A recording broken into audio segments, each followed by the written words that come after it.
have you been here before, and what do you think of the place? Wait, think of the venue? The Friska itself? I've never been here before. Okay, cool. But yeah, it's... First impressions? It's lovely. Yeah. Really nice. Upstairs there's a record store and like clothes and things Yeah, like I just went and spent quite a lot of money on records. Oh, did you already? Yeah. Okay, so you've had an explore. Yeah, good. I really love it because I like how it's still an album store because there's so few of them and it has such a good atmosphere. Do you think that the physical aspect of having, you know, those tangible items is important? Yeah, definitely. I mean, most of the stuff I just bought, I've got it on my iTunes already, but whenever I really like a record, I want to own it on vinyl, just to support the artist and also because they're beautiful things, and it's nice to own it in that format and to listen to it in a different format as well. Yeah, and you get all the cover art and stuff, yeah, exactly. I suppose, as well. Yeah, my sister always had a theory about illegal downloading, that if you were going to buy the album anyway, you should buy it, but if you weren't going to buy it, then it's okay, you can get away with it. So it's sort of like, oh, if you show your appreciation, if you actually like it, like test it out first, then you're like, yeah, this is worth my money. Get it. Yeah, I kind of do that. If I'm not sure, I'll buy it on iTunes, and then if I'm definitely sure, I'll get the vinyl. Yeah, definitely. I like having them in my room as well. Yeah. I think it makes a difference. So you're going to play a gig here tonight. What venues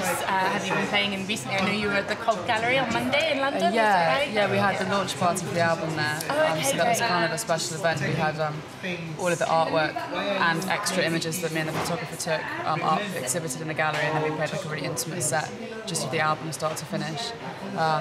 And we were in Paris as well at the beginning of the week playing at a festival there. Oh wow, okay. So yeah, it's been it's a hectic week, like release week, it's been kind of nuts. And then I was in Rough Trade in Nottingham last night.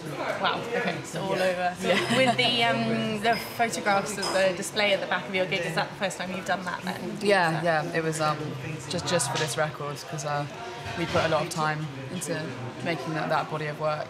Me and the photographer Glenn Erler just worked together to create a series of sort of like strange, dark and kind of slightly beautiful photographs. Yeah, so is photography something you do yourself, or is it more he's doing it and you're just yeah, he's a photographer, and then I was sort of like his subject in a sense, but we were kind of both working on it together, but he's the artist.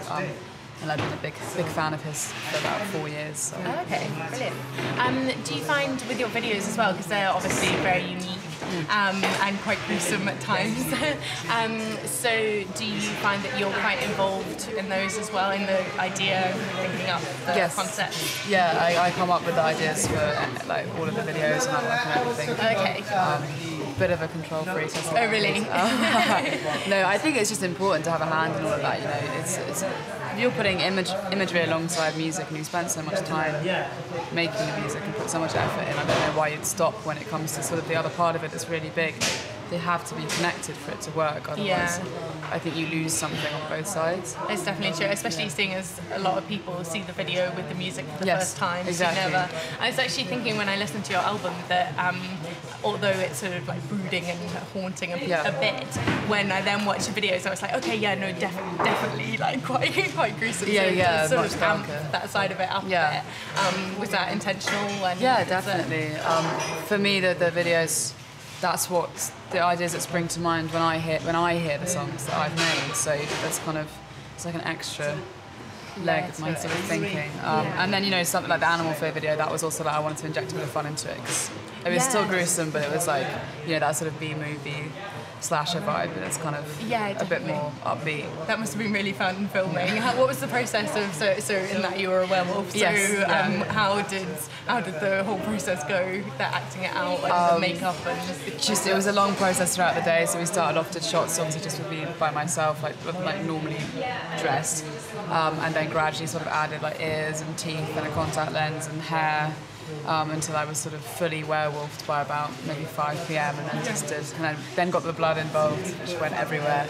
It was really fun, but the teeth I had on, I couldn't actually bite my mouth together for like 4 hours. Oh my God. So like I was like, it was just so frustrating not being able to actually close your mouth. Yeah. I was just like yawning and sort of like gnawing at things in the afternoon. It was suffering for your art. Yes, definitely, when you're sort of creating the music, do you have an image in mind already of what you think that what might be good for the video, or do you see them as two separate entities? I think it's more a case of when I'm doing the music, I'm so much wrapped up in that process, and then I can look at it a bit more objectively once it's done, and then it's when you listen back to a fully formed song that suddenly I'll start to get ideas coming and stuff. So sometimes in the studio, you know, when we're recording stuff, but definitely not in the writing process. I'm just focusing on the songs at that point. Yeah.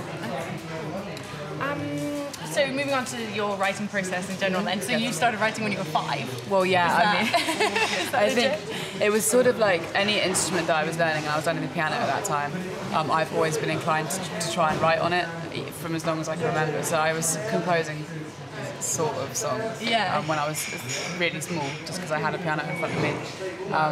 But I don't know if we could call it writing.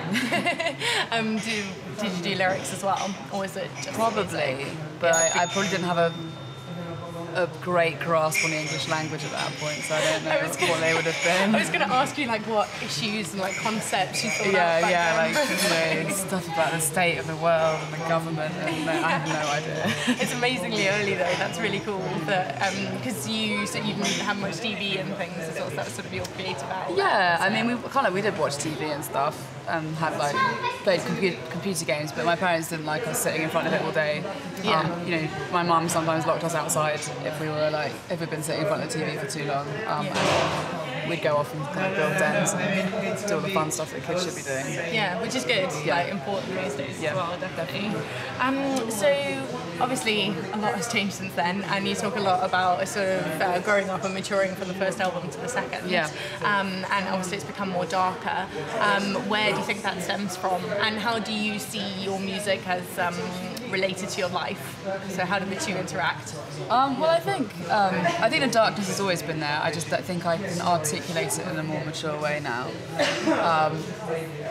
It's more free and it's more open.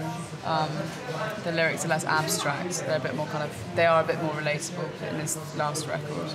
I think life-wise, in the last year, so much has happened. I kind of moved away from the family home and moved up to London, and I came out of a long relationship and was suddenly found myself, you know, quite isolated and in quite a grown-up situation. So lots of the themes on the record are sort of to do with feeling quite alone, and that idea of kind of growing up and losing that child of part of yourself and kind of coming to terms with that and like just letting it go.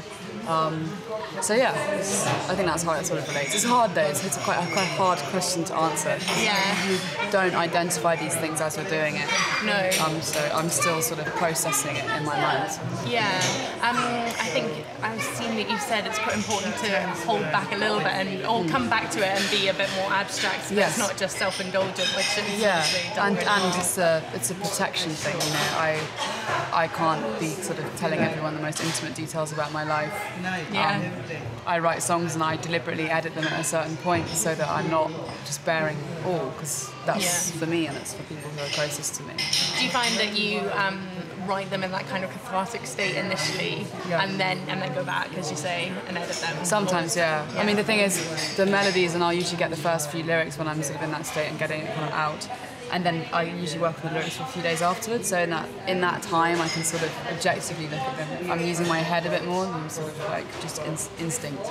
But yeah, sometimes I've had to go back and maybe edit songs a little bit more. Okay. Yeah. Okay. Have you ever had an experience where you've written a really good song and it didn't make it to the record, you had to let it go for some reason?